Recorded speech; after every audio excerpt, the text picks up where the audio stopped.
Assalamualaikum warahmatullahi wabarakatuh. Saya Putri Surya Puspitasari, NIM 242.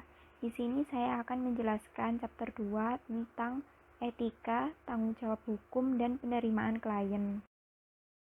Proses audit dalam fokus. Di sini diberikan gambaran umum tentang lingkungan audit saat ini. Dalam bab ini dijelaskan tentang: pertama, prinsip-prinsip dasar etika profesi; kedua, independensi auditor; ketiga, hubungan auditor dengan orang lain; keempat, tanggung jawab hukum; dan yang terakhir, penerimaan klien dan keputusan lanjutan. 2.1 Prinsip dasar etika profesi. Di sini dijelaskan bahwa kode etik untuk akuntan profesional merupakan tanggung jawab setiap akuntan dalam bertindak untuk kepentingan umum, yang berarti bahwa anggota harus memperhatikan bagaimana tindakan mereka mempengaruhi orang lain. Di sini disebutkan ada 5 prinsip etika fundamental. 1. Integritas. Mengacu pada kewajiban bahwa setiap anggota badan profesional harus berterus terang dan jujur. 2. Objektivitas. Mengacu pada kewajiban bahwa setiap anggota badan profesional tidak mengizinkan prasangka pribadi untuk mempengaruhi penilaian mereka.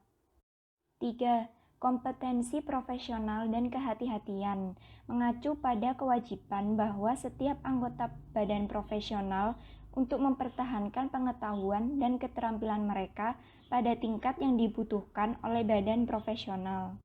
4. Kerahasiaan. Mengacu pada kewajiban bahwa setiap anggota badan profesional dilarang mengungkapkan informasi kepada orang di luar tempat kerja. 5. Perilaku profesional. Mengacu pada kewajiban bahwa setiap anggota badan profesional wajib mematuhi aturan dan regulasi untuk memastikan anggota tidak merusak reputasi profesi. 2.2 Kemandirian atau independensi.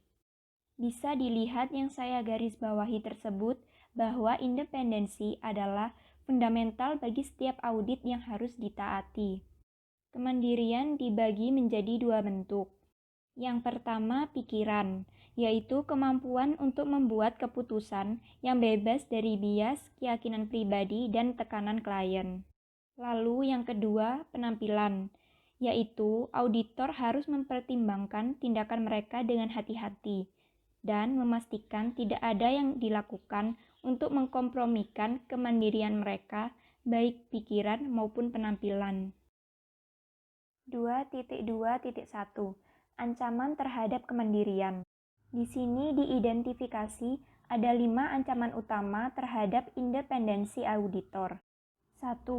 Ancaman kepentingan pribadi, mengacu pada ancaman yang dapat terjadi ketika sebuah kantor akuntan atau stafnya memiliki kepentingan keuangan pada klien audit, seperti anggota tim asuransi memiliki kepentingan finansial langsung pada klien.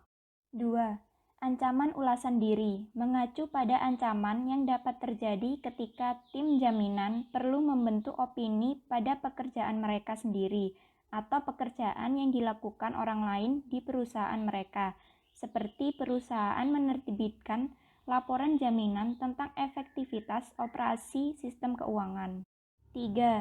Ancaman advokasi, mengacu pada ancaman ketika kantor akuntan atau staf jaminannya bertindak atau diyakini bertindak atas nama klien jaminannya, seperti anggota bertindak sebagai advokat atas nama klien audit dalam proses pengadilan. 4. Ancaman keakraban, mengacu pada ancaman ketika ada atau berkembangnya hubungan dekat antara firma asuransi dan klien.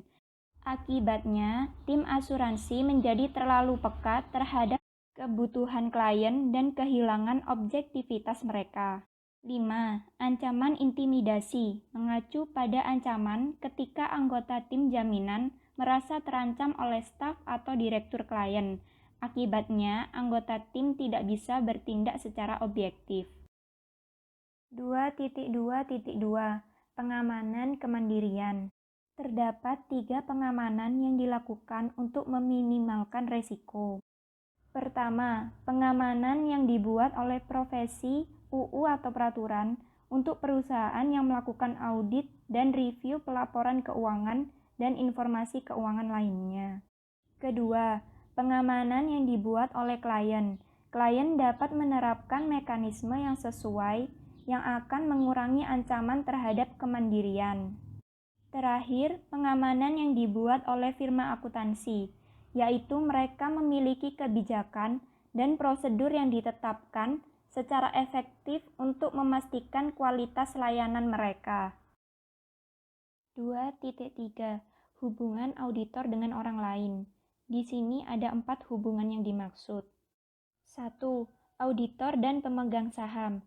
Artinya pemegang saham diakui sebagai penerima utama laporan keuangan dan laporan audit terlampir. 2. Auditor dan dewan direksi.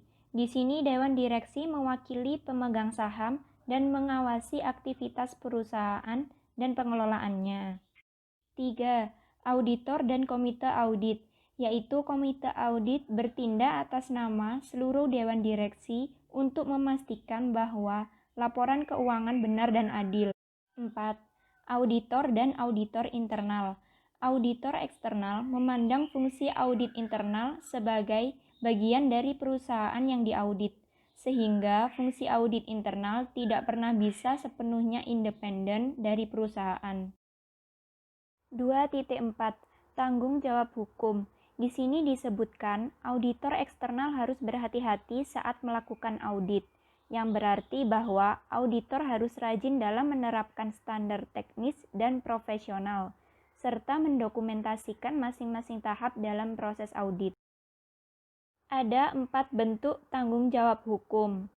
Pertama, tanggung jawab hukum pada klien. Pertama-tama, klien harus membuktikan bahwa auditor berhutang kewajiban perawatan kepada mereka. Di bawah tort kelalaian, klien harus membuktikan bahwa auditor gagal dalam kinerja audit mereka atas kecerobohan dan pelanggaran tugas perawatan mereka.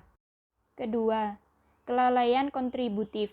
Putusan dalam kasus AWA 1992 10 ACLC 933 mengakui bahwa di mana penggugat atau direksi perusahaan yang diaudit serta tergugat atau auditor dapat dibuktikan telah lalai, masing-masing pihak harus dimintai pertanggungjawaban sebanding dengan kesalahan mereka. Ketiga, tanggung jawab pada pihak ketiga. Pihak ketiga di sini termasuk siapapun selain klien dan pemegang sahamnya yang menggunakan laporan keuangan untuk membuat keputusan, misalnya kreditor. Pihak ketiga mengandalkan undang-undang kerugian jika mereka ingin menuntut auditor. Terakhir, penghindaran litigasi. Ada beberapa cara auditor untuk menghindari litigasi, yaitu memperkerjakan staf kompeten, melatih staf dan memperbarui pengetahuan mereka secara teratur, memastikan kepatuhan terhadap peraturan etika, memastikan kepatuhan dengan peraturan audit, menerapkan kebijakan dan prosedur yang memastikan, bertemu dengan komite audit klien untuk membahas masalah signifikan, menindaklanjuti setiap kelemahan signifikan dalam prosedur pengendalian internal klien sebelumnya. 2.5 Penerimaan klien dan keputusan lanjutan. Dalam audit, tahap pertama adalah penerimaan klien atau keputusan lanjutan. Lalu, langkah pertama melibatkan penilaian integritas klien. Saat menilai integritas klien, yang perlu auditor pertimbangkan adalah reputasi klien, manajemen, direktur, dan pemangku kepentingan utama.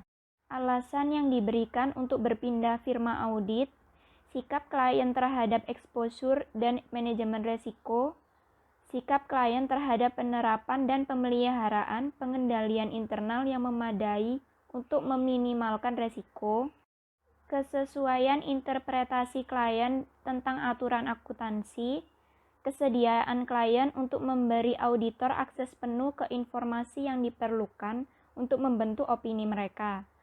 Dan yang terakhir, sikap klien terhadap biaya audit dan kesediaannya untuk membayar jumlah yang wajar. Selanjutnya, beberapa informasi yang relevan dengan penerimaan klien atau keputusan lanjutan sebagai berikut. komunikasi dengan auditor sebelumnya, komunikasi dengan personal klien, komunikasi dengan pihak ketiga sebagai banker klien dan pengacara, komunikasi dengan pesaing utama klien, review artikel pers tentang klien.